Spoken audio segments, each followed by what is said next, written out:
గొప్ప నామానికి మహిమ కలుగును గాక. హల్లెలూయా. ప్రభునందు ప్రియులారా, మనము ప్రకటన గ్రంథములోని 7 సంఘాల గురించి ధ్యానం చేస్తూ వస్తున్నాం. గత వారము చివరి సంఘమైనటువంటి లవొదికయ సంఘాన్ని గురించి మనము కొద్ది భాగము ధ్యానం చేశాం. మరొకసారి మీరు ప్రకటన గ్రంథములోని 3వ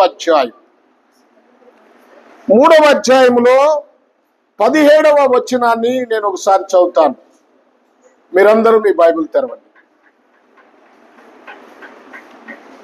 నీవు దౌర్భాగ్యుడవు, దిక్కుమాలిన వాడవును, దరిద్రుడవును, గ్రుడ్డివాడవును, దిగంబరినై ఉన్నావని ఎరుగక నేను ధనవంతుడను, ధనవృద్ధి చేసి ఉన్నానని నాకేమీ కొదవలేదని చెప్పుకొనుచున్నావు. ఈ సంఘాన్ని గురించి మీకు కొన్ని విషయాలు గతంలో చెప్పాను. ఇక్కడ ఉన్నటువంటి పరిస్థితుల గురించి మొదటి పార్ట్ 1లో మనం ధ్యానం చేశాం. ఇప్పుడు ఈ పార్ట్ 2లో మరికొన్ని విషయాలు ధ్యానం చేయబోతున్నాం. దౌర్భాగ్యుడవు, ఆ సంఘ పరిస్థితి చెడిపోయిన పరిస్థితి. ఆరాధనకు వస్తున్నారు, ప్రార్థన చేస్తున్నారు, ప్రభు బల్లలో పాలు పంపులు పొందుతున్నారు, కానీ వారి బ్రతుకు మాత్రం మారలేదు,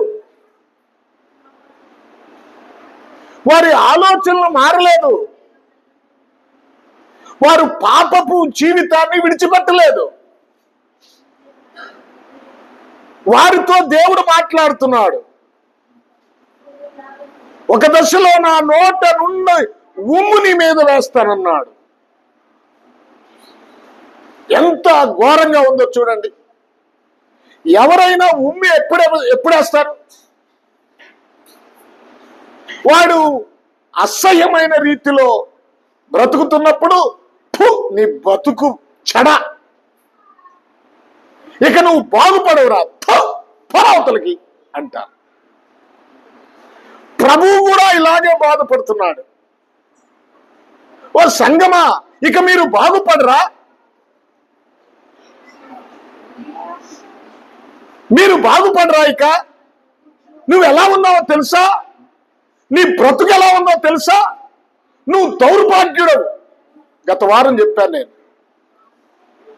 నీ ఎంత దౌర్భాగ్యమైన స్థితిలో ఉన్నావో ఆలోచించుకోండి మీరు. మరొక రెండవ విషయం ఏమిటంటే, దిక్కుమాలిన వాడము. ఏంటి సంఘానికి దిక్కుమాలిన వాడమంటావు అని వాళ్ళు అనుకుంటున్నారు. దిక్కుమాలిన వాడు అంటే ఎవరు? దిక్కులేని వాడు. బంధువులు ఉన్నారు, వాళ్ళకి మంచి ఆస్తులున్నాయి, మంచి వ్యాపారం ఉంది, స్నేహితులు ఉన్నారు, వారు చాలా పకడ్బందీగా లోకంలో జీవిస్తున్నారు. వారిని గురించి దేవుడు అంటున్నాడు, దిక్కుమాలిన వారు మీరు. దిక్కు లేదు. బంధువులు శాశ్వతం అనుకుంటారు మనోళ్ళు. ఏమండి, దిక్కుమాలిన జీవితం ఏమిటంటే దేవునికి దూరమైన స్థితి. దేవునికి దూరమయ్యారు. వారిలో ఒక క్రమము లేదు,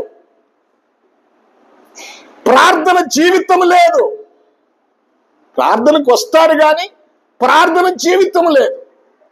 వాక్యం వింటారు కానీ వాక్యాన్ని అనుసరించరు.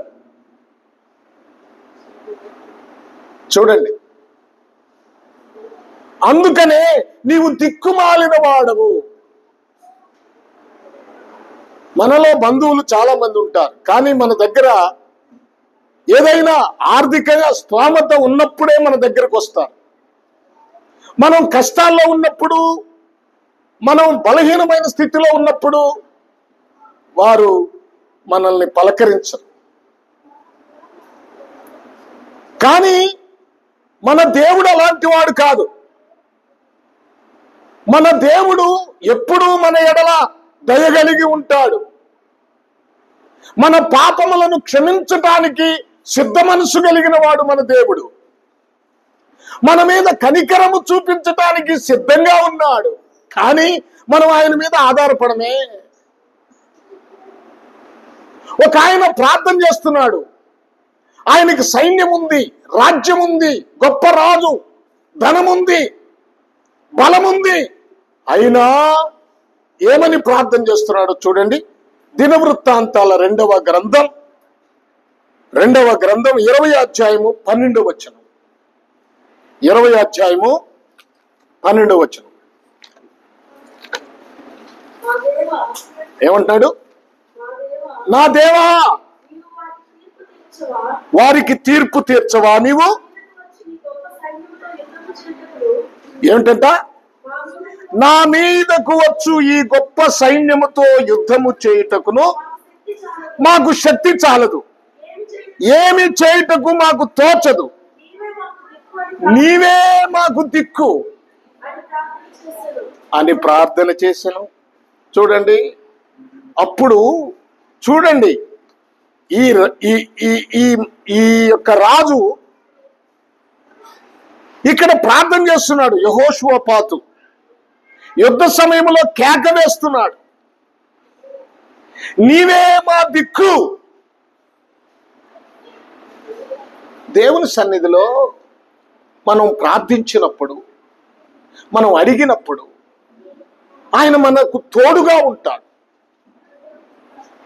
భక్తుడైనటువంటి మీకా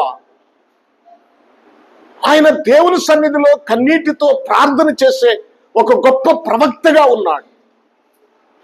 దేవుని మీదే ఆధారపడ్డాడు. ఆయన మనుషుల మీద ఆధారపడలేదు. హలో, మీరెప్పుడైనా మనుషుల మీద ఆధారపడితే దేవుని సహాయము దొరకదు. దేవుని మీద ఆధారపడితే మనుషుల సహాయం అవసరం లేదు. మనము దేవుని మీద ఆధారపడాలి. మీకా నక్కలాగా కూత వేస్తున్నాడు. మీకా ఏమనంట నిప్పు కోడిలాగా మూలుగుతున్నాడు దేవుని సన్నిధిలో. దేవా, నీవే నా దిక్కు, దేవా నీవే నా గండ. ఈ ప్రజలను మార్చయ్యా, ఈ బ్రతుకులను మార్చయ్యా. చెడిపోయారయ్యా, అక్రమంగా బ్రతుకుతున్నారయ్యా, అన్యాయపు స్థితిలో ఉన్నారయ్యా. చూడండి చూడండి, ప్రభునందు ప్రియ దేవుని పిల్లలారా, జ్ఞాపకం చేసుకుందాం. హల్లెలూయా. ఇక్కడ మనం ఆలోచిస్తే మనుషుల మీద ఆధారపడద్దు, దేవుని మీద ఆధారపడండి. బంధువులు శాశ్వతం కాదు, లోక మనుషులు మాయ. నిత్యము మనల్ని ఆదరించేవాడు మన దేవుడు. అలానే బంధువులు పోగొట్టుకోమని చెప్పట్లేదు. ఆ బంధువులు కూడా ప్రభువు మీద ఆనుకునేటట్లుగా నువ్వు చేయాలి. ఇక్కడేమన్నాడు? నీవు దిక్కుమాలిన వాడు, నీకు బంధువులు ఉన్నారని, నీకు ఐశ్వర్యం ఉందని, నేను ధనవృద్ధి చేసుకుని ఉన్నానని నువ్వు అతిశయపడుతున్నావు కదా. నువ్వు ఎలాంటి వాడు అంటే దిక్కుమాలిన వాడు, దౌర్భాగ్యుడవు. మూడోది చెప్తున్నాడు, నీవు దరిద్రుడవు. ఎవరంట? అదేంటి? వారు లోకరీత్యా గొప్ప ధనవంతులు కదా. ఆ పట్టణం ప్రపంచంలో అత్యధికమైన వ్యాపారం కలిగిన పట్టణం కదా. అక్కడ ఖరీదైన వస్త్రాలు తయారు చేస్తారు, అక్కడ కంటికి కాటుకుంది, అక్కడ చెవికి తైలం ఉంది. చాలా బిజినెస్, ప్రపంచ దేశాల వారందరూ అక్కడికి వచ్చి వాటిని కొనుక్కొని వెళ్తారు. బలమైన వ్యాపారం జరుగుతూ ఉంది. అంత వ్యాపారం జరుగుతున్న ఆ పట్టణములో ఉన్న వారిని అంటున్నాడు, నీవు దరిద్రుడవు. లోకరీత్యా వారికి ఐశ్వర్యం ఉంది, కానీ ఆత్మ సంబంధంగా వారి దరిద్రులు. మీరు ఆలోచిస్తే లాజరు అనే ఒక దరిద్రుడు ఉన్నాడు. లాజరు దరిద్రుడే. ధనవంతుడున్నాడు. వారిద్దరు చనిపోయిన తర్వాత ఏమయ్యాడు? లాజరు అబ్రాహాము రొమ్మున ఉన్నాడు.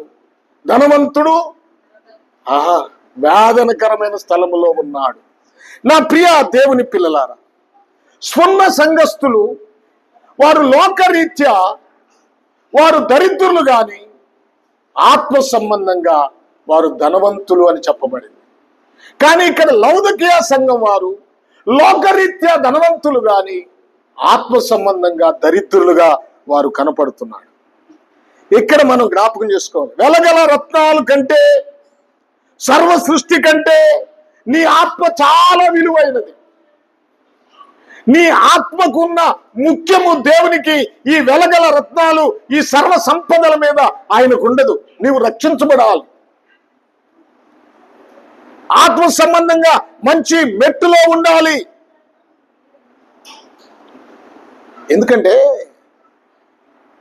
మీరు ఒక మాట చదవండి, యాకోబు పత్రిక 2వ అధ్యాయము 5వ వచనం. యాకోబు పత్రిక 2వ అధ్యాయము 5వ వచనం. ఎంతసేపు చదివారు? ఒక్కళ్ళు చదవండి. నా ప్రియ సహోదరులారా, ఆలకించుడి. ఈ లోక విషయములో దరిద్రులైన వారిని విశ్వాసమందు భాగ్యవంతులుగాను, తన్ను ప్రేమించు వారి తాను వాగ్దానం చేసిన పరలోక రాజ్యం, అది రాజ్యమునకు వారసులుగా చేస్తాను. చూడండి, ఈ లోకరీత్యా దరిద్రులైన వారికి విశ్వాసమందు ధనవంతులుగా చేస్తాను. దేవుని వాక్యం చెప్తుంది, ఈ లోకమందు ధనాన్ని కూర్చుకోవద్దు, మీరు పరలోక ధనాన్ని కూర్చుకోండి అన్నాడు. పరలోక ధనాన్ని కొంచెం దయచేసి సహకరించండి, వెనక గల్లరిగా ఉంది.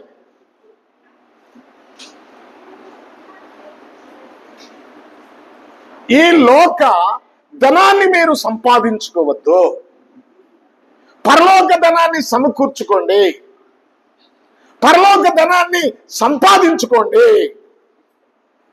ఈ లోకములో ధనం సంపాదించుకోవటం ముఖ్యం అనుకుంటున్నాం. మనం ధనం అవసరమే, మనం బ్రతకటానికి అవసరం, సుఖభోగాలు అనుభవించటానికి కాదు. అయితే ఈ లోకమందు నీవు ధనము సమకూర్చుకుంటే పరలోకమందు ధనాన్ని ఎప్పుడు సమకూర్చుకుంటావు? ఈ లోకములో ధనం సమకూర్చుకోవడానికే నీ సమయాన్ని వెచ్చిస్తుంటే పరలోకమందు ధనాన్ని ఎప్పుడు సమకూర్చుకుంటావు? ఇప్పుడు మనకి పరలోక ధనం ముఖ్యం. ఈ లోకం అశాశ్వతమైందండి. ఎన్ని రోజులు బ్రతుందండి ఇక్కడ? మీ నాన్నేమయ్యాడు? మీ అమ్మ ఏమైంది? మీ తాత ఏమయ్యాడు? మీ పితరులు ఏమైపోయారు? చనిపోయారు కదా ఒకరోజు. మరి నువ్వు, మరి నేను చనిపోవాలి. అయితే మనము పరలోకములో ధనం కూర్చుకోవాలి. ఎలా కూర్చుకోవాలో కూడా చెప్తాను. ప్రభునందు ప్రియ దేవుని పిల్లలారా, ఈ లోక సంబంధమైన వాటి మీద మోజు చూపించదు. బైబిల్లో యెషయా గ్రంథము 3వ అధ్యాయం చూడండి. యెషయా గ్రంథం 3వ అధ్యాయము 16వ వచనం చూడండి. చూడాలి, చాలా ప్రాముఖ్యమైనది. యెషయా గ్రంథము 3వ అధ్యాయం 16వ వచనం.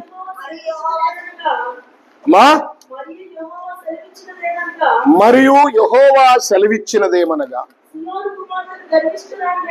సియోను కుమార్తెలు గర్విస్తురాండ్లై. ఇప్పుడు ఎవరు సియోను కుమార్తెలు? బైబిల్లో 3 రకాల కుమార్తెల గురించి చెప్పాను, మీకు గుర్తుందో లేదో. ఒక రకము బాబెలు కుమార్తెలు. ఈ బాబెలు కుమార్తెలు ఎవరు? లోక సంబంధమైన మనుషులు, అన్యులు. రెండోది యెరూషలేము కుమార్తెలు. ఈ యెరూషలేము కుమార్తెలు ఎవరు? నామకార్థ క్రైస్తవులు. ప్రార్థనకు వస్తారు కానీ బ్రతుకు మారదు. వస్తారు వెళ్తారు, వస్తారు వెళ్తారు, నామకార్థం. మేము కూడా క్రైస్తవులమే. వంతుకు గంచేసేవాళ్ళు. మేము కూడా క్రైస్తవులే. మా నాన్న క్రైస్తవుడు, మా తాత క్రైస్తవుడు. వీళ్ళు యెరూషలేము కుమార్తెలు. మూడో రకం ఎవరు? సియోను కుమార్తెలు. ఎవరు ఈ సియోను కుమార్తెలు? దేవుని నమ్మిన వారు, మారు మనసు పొందిన వారు, రక్షణ పొందిన వారికి గుర్తుగా ఉన్నారు. మరి ఇప్పుడు మెడసాచి నడుస్తుంది ఎవరు? ఎందుకు వచ్చింది వాళ్ళకి ఈ పరిస్థితి? వాళ్ళకి ఎందుకు గర్వం వచ్చింది? మెడచాచి నడుస్తున్నారట. ఇట్ట అంటే మెడచాచి నడవటం గర్వానికి గుర్తు.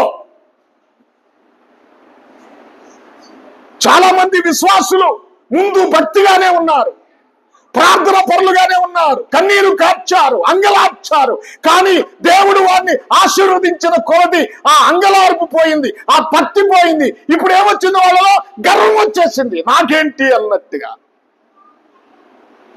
నాకేంటి, నన్ను ఎవరేమంటారు? మాట్లాడే దమ్మెవరకుంది? పాస్టర్ గారు మాట్లాడతారా? పాస్టర్ గారు మాట్లాడితే నేను పడాలా? ఏందంట? గర్వం వచ్చింది. ఎక్కడి నుంచి వచ్చింది? దేవుడు ఆశీర్వదించిన కొలది,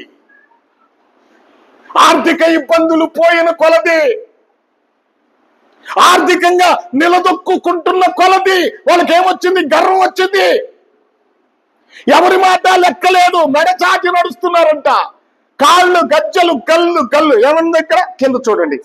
వార చూపులు చూచుచు, కులుకుతూ నడుచుచు, తమ కాళ్ళ గజ్జలను మ్రోగించుచున్నారు. కాళ్ళ గజ్జలను మ్రోగించు, కులుకుతూ నడుస్తున్నారంట. కులుకు ఎక్కడి నుంచి వచ్చింది? ఇంతకు ముందు లేదా కులుకు? ఇప్పుడు ఎక్కడి నుంచి వచ్చిందా కులుకు? కులుకుతూ నడుస్తున్నారంట. ఆ కాళ్ళ గజ్జలను గళ్ళు అని మోగిస్తున్నారంట. నేను గాంగ పెట్టుకున్నాను చూడండి. ఏమండి, వీళ్ళెవరు? సియోను కుమార్తెలు.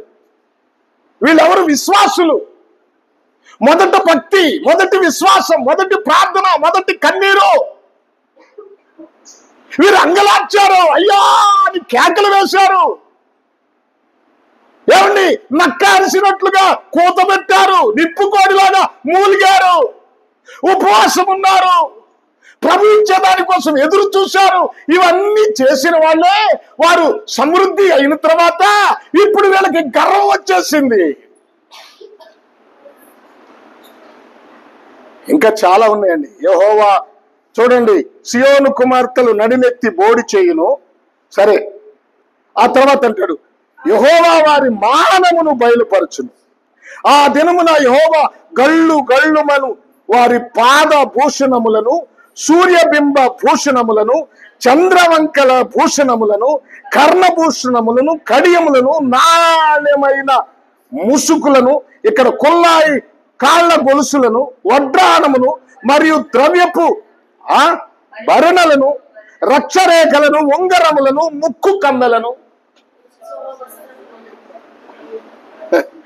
ఇవన్నీ ఎక్కువైపోయినాయి. ఇవన్నీ ధరించుకుంటున్నారు. దేవుని మర్చిపోయారు. ఇంకా కిందకు పోతే చేతి అద్దములు, సన్నపు నారతో చేసిన ముసుగులను, పాగాలను, సాల్వాలను తీసివేయును. అప్పుడు పరిమళ ద్రవ్యమునకు ప్రతిగా మురుగుడును. ఏంటంట? నేను బైబిల్లో ఉన్న మాటలే చెప్తున్నాను. చాలా మంది చెప్పలేరు, వాళ్ళకు భయం. నాకొకటే, నాకు దేవుణ్ణి చూస్తే భయం, వాక్యాన్ని చూస్తే. ఈరోజు ఏమై ఈ ఆభరణాలు చూసుకొని ఏంటంట, సూర్య ఆ విధానంలో ఉన్న ఆభరణాలు చూసుకొని మతి చెడిపోయి గతి ఏంటన్నా తన గతాన్ని మర్చిపోయి తన ఇష్టం వచ్చినట్లుగా ప్రవర్తిస్తున్నారు. సియోను కుమారి, నేనేం ఇప్పుడు పరిమళ ద్రవ్యాలతో అలంకరించుకుంటున్నావు కదా, రేపు నీకు మురుగుడిస్తాను. వాసన, భయంకరమైన గబ్బు వాసన నీ మీద వస్తుంది. నిన్ను అసహించుకునే ఇప్పుడేమో మంచి వాసన రావాలని పరిమళ తైలాన్ని పూసుకుంటున్నావు కదా, రేపు నీ పరిస్థితి అర్థం చేసుకో. నడికట్టుకు ప్రతిగా తాడును, అల్లిన జడకు ప్రతిగా బోడి తలను, తర్వాత ప్రశస్తమైన పై వస్త్రమునకు ప్రతిగా గోని పట్టయు, అందముకు ప్రతిగా వాతయు. చూడండి చూడండి చూడండి, దేవుడు ఎంత బాధపడుతున్నాడో సియోను కుమార్తెల ప్రవర్తనను చూసి, రక్షింపబడిన వారి ప్రవర్తనను చూసి, వారి ఆలోచనలు చూసి, వారి విధానాన్ని చూసి దేవుడు ఎంత బాధపడుతున్నాడో. ఎంత భక్తులు ఏడుస్తున్నారు. ప్రభు అయిన యేసుక్రీస్తు కూడా ఏడుస్తున్నాడు, కన్నీరు కారుస్తున్నాడు. ఇందుకనే నీ లోకములోనికి వచ్చింది. వీరు బ్రతుకులు బాగు చేయాలని వస్తే వీరు చెడిపోతున్నారే. ఒక్కసారి ఆలోచించుకోండి. మిమ్మల్ని మీరు ఆలోచించుకోండి. లోకములో ఉన్న వెలగల రత్నాల కంటే, మాణిక్యాల కంటే, డబ్బు కంటే, ఐశ్వర్యము కంటే ప్రాముఖ్యమైనది నీ ఆత్మ. నీ ఆత్మను నాశనం చేసుకొని నరకానికి ఎందుకు వెళ్తావు? దేవుడు నిన్ను నరకానికి వెళ్ళటానికి కాదు కదా రక్షించింది, పరలోకానికి వెళ్ళటానికి కదా నిన్ను రక్షించింది. మరి నువ్వెందుకు ఆ స్థాయిలోనికి వెళ్ళటానికి ఇష్టపడుతున్నావు? ప్రభునందు ప్రియ దేవుని పిల్లలారా, ఇక్కడ జ్ఞాపకం చేసుకుందాం. మరలా అంటున్నాడు, మరొక మాట అంటున్నాడు. నీవు దౌర్భాగ్యుడివే కాదు, దిక్కుమాలిన వాడివే కాదు, దరిద్రుడివే కాదు, నువ్వు గుడ్డివాడివి. లవదొకియ పట్టణములో వినండి జాగ్రత్తగా, కాటుగా ఉన్నది. కంటి జబ్బులకు కాటుగా. ఇదివరకు కాటుకు పెట్టుకునేవాళ్ళు కదా, ఇదివరకు కాటుక. ఎందుకంటే కంటి బాధకో దేనికో పెట్టుకునేవాళ్ళు కాటుగా. అది చాలా పకడ్బందీగా తయారు చేసేవాళ్ళు. బాగా కన్ను తెరిచి ఇలా పెట్టుకునేవాళ్ళు. ఇప్పుడు కాటుకు పెట్టుకుంటున్నారా? ఉన్నారా ఇప్పుడు పెట్టుకునేవాళ్ళు? ఇప్పుడు పెన్సిళ్ళు వచ్చినాయి అంటగా. పెన్సిల్తో వరకు ఎట్టి అనుకోట అంతా బొమ్మతలు గిట్ట ఇది ఇట్ట. ఓ పాస్టర్ గారు నన్ను రోజు గొడవ చేస్తాడు, ఏమయ్యా మీసాలు చండాలకు కనపడ రంగేసుకోవయ్యా బాబు అంట. నీ గోళ తట్టుకోలేకున్నా కానయ్యా, నేను నీ బాధ నీకు కనపడితే చాలు, మీసాలు నా మీసాల మీదే ఉంటుంది నీకు, రేపటి నుంచి వాటిని తీసేస్తాలే అయ్యా అన్న. మళ్ళీ నాకు తీసేయ బుద్ధిగా అట్లా. ఎందుకంటే పెద్దరికం పోద్ది. చాలా మంది పాస్టర్లు కూడా రంగులు వేస్తున్నారు. అరే రంగేస్తే పెద్దరికం పోద్దయ్యా. ఎందుకు రంగేస్తాం? మనం అందంగా కనపడాలని రంగేస్తాం. అరే సేవకుడా, నిన్ను గౌరవించాలి కదా, తండ్రిగా నా తండ్రి అని చెప్పి వారు మనసులో ఆలోచన రావాలి కదా. ఆ ఆలోచన రావాలంటే మా నాన్న, మా డాడీ, నా తండ్రి అనే ఆలోచన రావాలంటే నీకు నరిసిన ఎంటుకలు అవసరం కదయ్యా. అది కిరీటం కదయ్యా.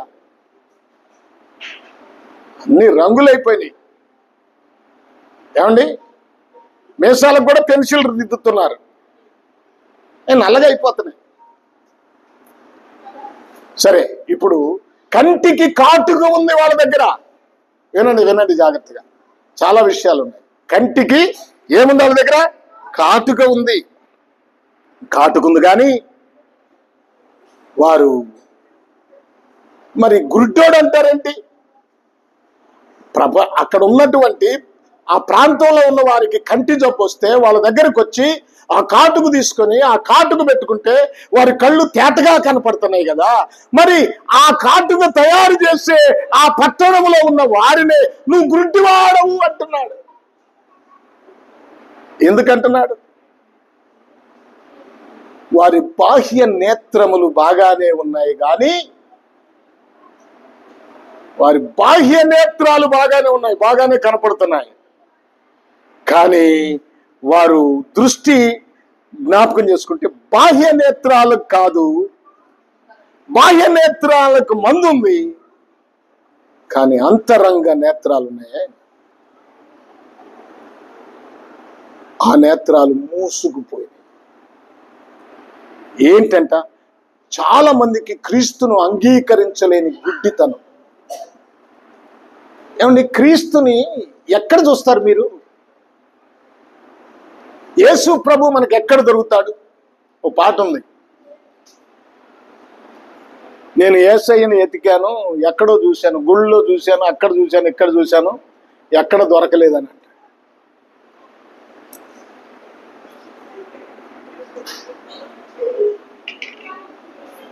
మరి ఎక్కడ దొరుకుతాడు యేసయ్య? యేసయ్య ఎక్కడున్నాడు? ఎక్కడ వెతికితే యేసయ్య దొరుకుతాడు? చెప్పండి మీరు. చెప్పిన వాళ్ళకి ఇప్పటికిప్పుడే 100 రూపాయలు ఇస్తా.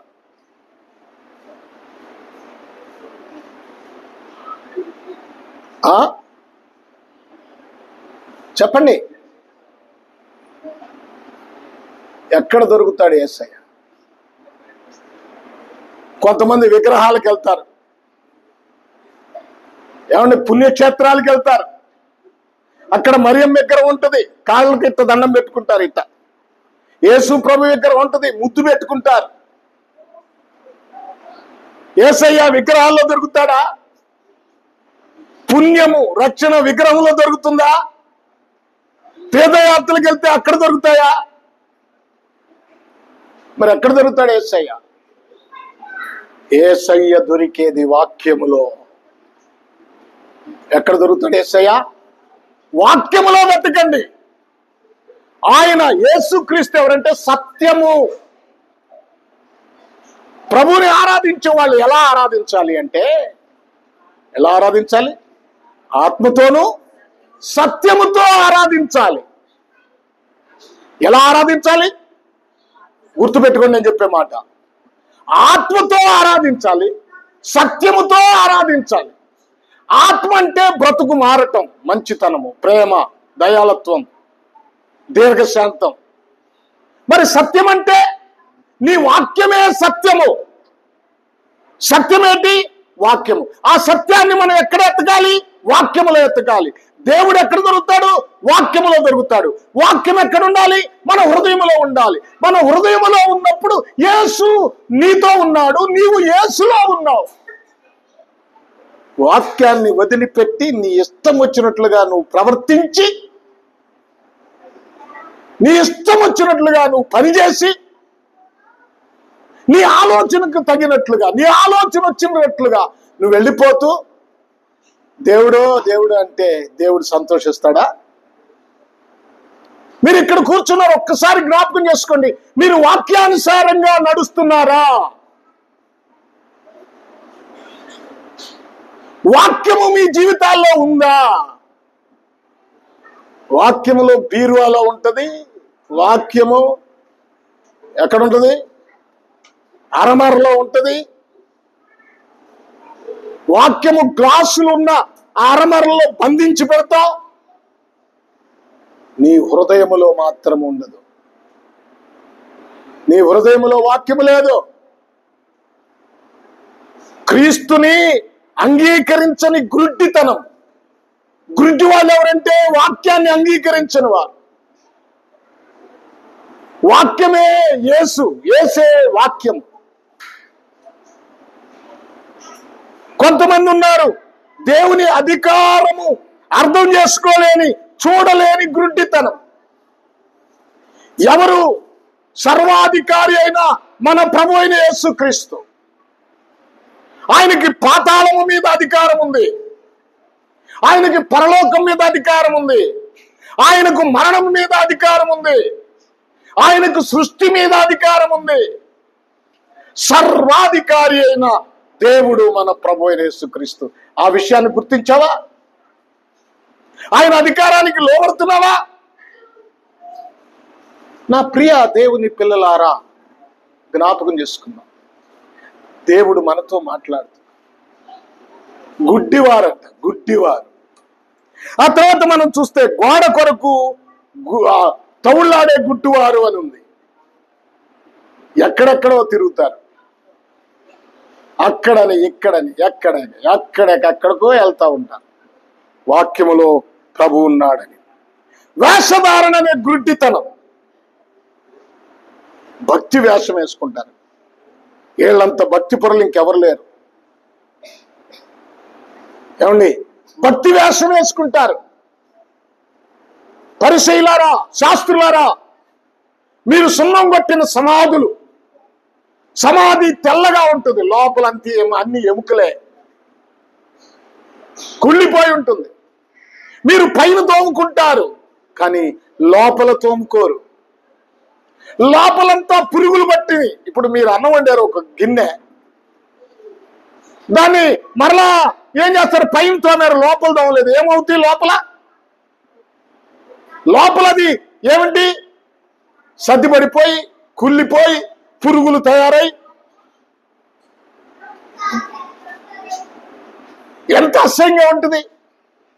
అలాగే మీరు పైకి చాలా భక్తిగా కనబడుతున్నారు కానీ మీ అంతరంగము పురుగులు పట్టుంది. మీ అంతరంగము పాడైపోయింది. ఓ లవదొకియ సంగమా, మీరు పైకి బాగానే కనపడుతున్నారు, ఖరీదైన బైబిల్ తీసుకొస్తున్నారు, ఖరీదైన వస్త్రాలు వేసుకొస్తున్నారు, ఖరీదైన వాయిద్యాలు మీ దగ్గర ఉన్నాయి, ఖరీదైన పాటలు పాడుతున్నారు, చప్పట్లు పడుతున్నారు, కానీ మీ అంతరంగము, మీ లోపల పురుగులు పట్టుంది, అసహ్యం వేస్తుంది, వాసన పడుతుంది. గబ్బు, పాపం అనే గబ్బు, అబద్ధాలనే గబ్బు, దూషణ అనే గబ్బు, వ్యభిచారం అనే గబ్బు, దోచుకోవటం అనే గబ్బు, అక్రమ స్థితిలో బ్రతికేటువంటి గబ్బు మీ జీవితాల్లో కనిపిస్తుంది. మీ జీవితాల్లో కనిపిస్తుంది. హలో, వింటున్నారా? మరి ఎప్పుడు పోతుంది? పైన తోముకుంటే చాలా, వేషధారణగా భక్తి జీవితం ఉంటే చాలా, అంతరంగంలో భక్తి అవసరం లేదా? అంతరంగంలో మార్పు అవసరం లేదా? ఆలోచించండి. నేను చెప్పే మాటలు మీరు ఆలోచించండి. కోపం తెచ్చుకోవటం కాదు, పశ్చాత్తాపడాలి, లోబడాలి. బ్రతుకు గురిలేని గుడ్డితనం. అసలు మన గమ్యం ఏమిటో తెలియదు. సులువుగా చిక్కులు పెట్టు పాపమును విడిచిపెట్టి విశ్వాసమునకు కర్తయు దానిని కొనసాగించువాడైనా యేసు వైపు చూచుచు ముందు ఉంచబడిన పందిరంగంలో మనం ఏ విధంగా పరిగెత్తాలి? ఓపికతో పరిగెత్తాలి. చాలా మందికి ఓపిక లేదు, నిరీక్షణ లేదు. చాలా మందికి నిరీక్షణ లేదు. హలో, వినండి. బ్రతుకు గురి లేదు, ప్రేమ లేని గుడ్డితనం. చాలా మందికి ప్రేమ లేదు, ద్వేషమే. అక్క చెల్లెల మధ్య ద్వేషమే. ఏమండి, భార్యాభర్తల మధ్య ద్వేషమే, బంధువుల మధ్య ద్వేషమే, అత్త కోడల మధ్య ద్వేషమే. పైకి మాత్రం అత్తయ్య గారు ఏంటంటే, పైకి అత్తయ్య గారు గారు, పైకి గారు, లోపల గీరు. ఎంత దుర్మార్గంగా ప్రవర్తిస్తున్నారండి. చూడండి, జాగ్రత్త. నేను చెప్పే మాటలు జాగ్రత్తగా వినండి, నేర్చుకోండి. ప్రభుత్వం ద్వేషం, ప్రేమ లేదు. తన సహోదరుని ద్వేషించువాడు చీకటిలో ఉన్నాడు, తన సహోదరుని ప్రేమించువాడు వెలుగులో ఉన్నాడు. సహోదరులు అంటే మనమే, ఒకరికొకరు. తర్వాత విశ్వాసులు అయ్యుండి కూడా గుడ్డివారు. ఇంకొక మాట చెప్తాను, టైం అవుతుంది కదా. చూడండి, యెషయా గ్రంథము 56వ అధ్యాయము 10వ వచనం.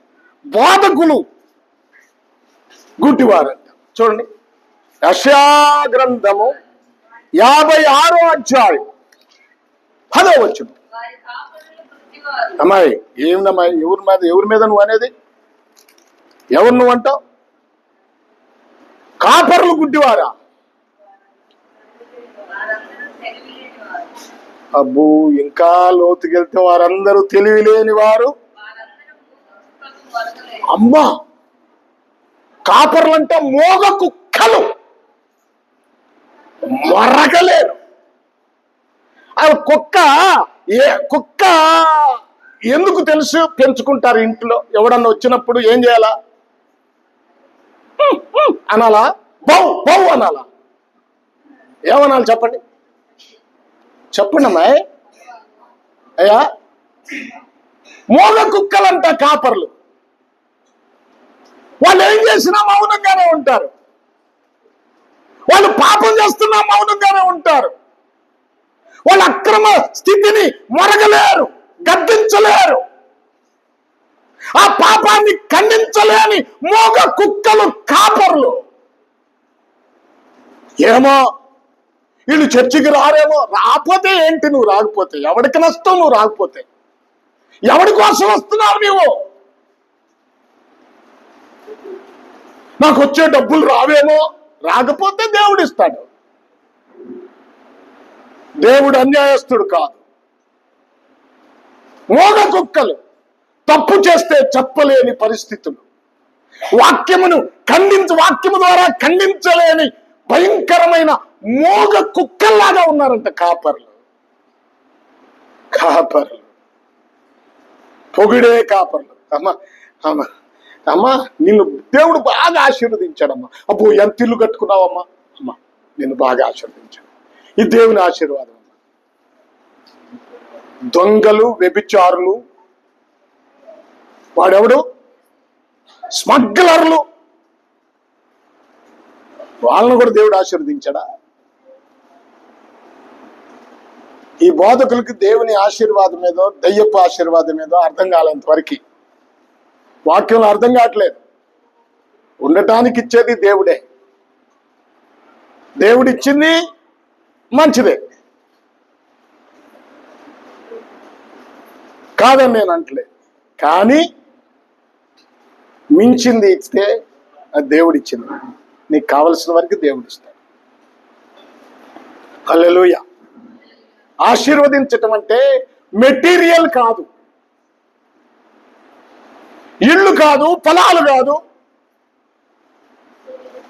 లేకపోతే నగలు కాదు, బ్యాంకు బ్యాలెన్సులు కాదు.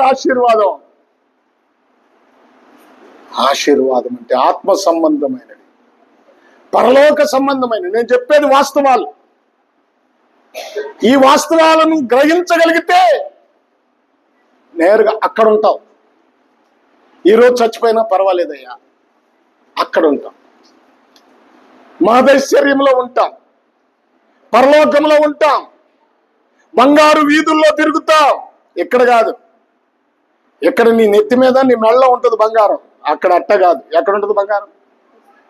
చెప్పండి, ఎక్కడుంటుంది? కాళ్ళ కింద. నువ్వు బంగారు వీధుల్లో తిరుగుతావు. దేవుడు నీ కోసం అది సిద్ధపరిచాడు. సిద్ధపరిచిన దాన్ని వీరంతా మోగ కుక్కలు. ఇంకా ఏముంది అక్కడ? ఇంకా వాళ్ళకంతా కలవరించు పడుకుంటారంట వాళ్ళు. ఏది?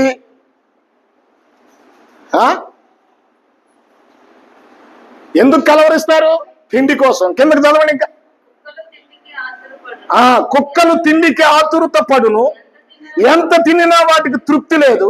ఈ కాపర్లు అట్టివారే, వారు దేనిని వివేచింపజాలరు. వారందరూ తమకిష్టమైన మార్గమును పోదురు. ఒకడు తప్పకుండా అందరూ సప్రయోజనమే విచారించుకొందురు. వీరు గుడ్డివారు. వాళ్ళ ఆలోచనే, వాళ్ళ ప్రయోజనమే, వాళ్ళ లాభమే.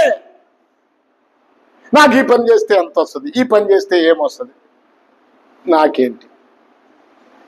వారి సప్రయోజనాన్ని ఆశిస్తారు గాని ఏమండి, మొరగరంట. మొరగటం అంటే గద్దించటం, మొరగటం అంటే ఖండించటం, మొరగటం అంటే పాపాన్ని ఎత్తి చూపించటం. మొరగరు వారు, మొరగరు. ప్రభునందు ప్రియ దేవుని పిల్లలారా, ఇంకా చాలా ఉన్నాయి. మత్తయి రాసిన సువార్త 23వ అధ్యాయం 17వ వచనం. మత్తయి రాసిన సువార్త 23వ అధ్యాయము 17వ వచనం.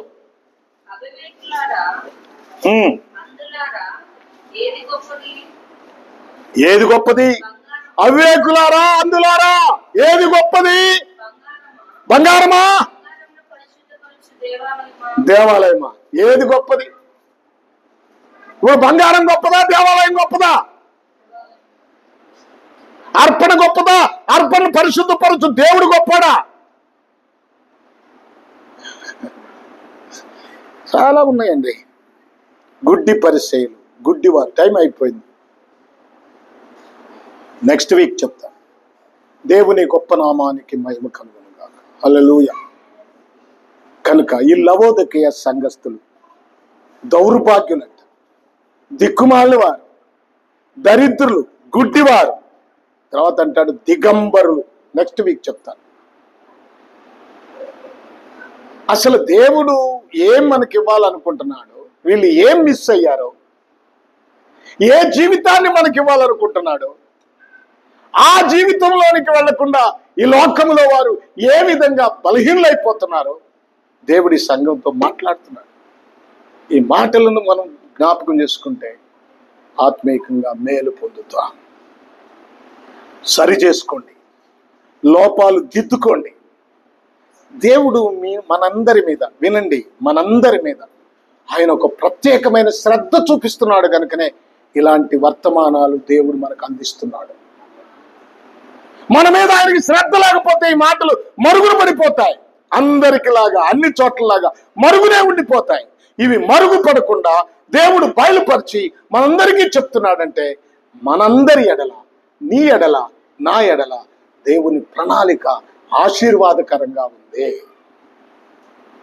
దిద్దుకోండి, ప్రభు కోసం బ్రతకండి, ప్రభు మార్గాన్ని అనుసరించండి.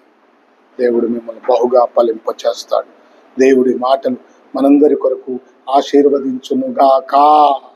ఆమేన్. తల్ల వంచండి, ప్రార్థన చేసుకుందాం.